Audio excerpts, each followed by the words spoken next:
আল্লাহর হাবিব মুহাম্মদুর রাসূলুল্লাহ সাল্লাল্লাহু আলাইহি ওয়াসাল্লাম বলেন, যেই ব্যক্তি আত্মীয় স্বজনের সাথে সুসম্পর্ক বজায় রাখে, আত্মীয়তার সম্পর্ক, রক্তের বন্ধন টিকিয়ে রাখে, তাদের সাথে সুন্দর সম্পর্ক বজায় রাখে, আল্লাহ রাব্বুল আলামিনের সাথে তার সুসম্পর্ক বজায় থাকে।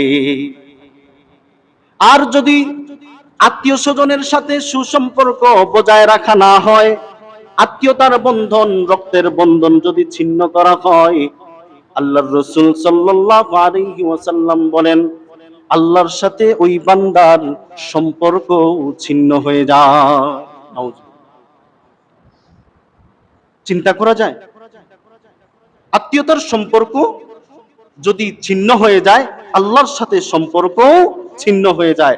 রক্তের বন্ধনের সাথে যদি সুসম্পর্ক বজায় থাকে, আমার আরশের মালিক, আমার রবের সাথেও আমার সম্পর্ক, সুসম্পর্ক বজায় থাকে। সুবহানাল্লাহ।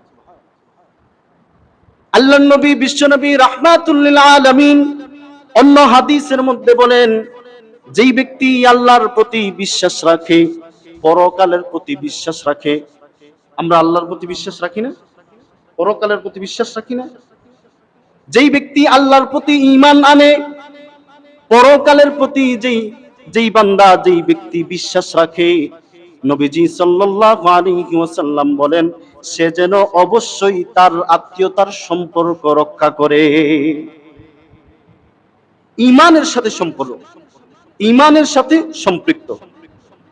তাহলে আমাদের প্রথম অধ্যায় আত্মীয়তার সম্পর্ক রক্ষা করার গুরুত্বের মধ্যে পাইলাম, আল্লাহ এবং আল্লাহর রাসূলের নির্দেশ, সরাসরি নির্দেশ হলো আত্মীয়তার সম্পর্ক রক্ষা করতে হবে, আত্মীয়তার সম্পর্ক ছিন্ন করা যাবে না।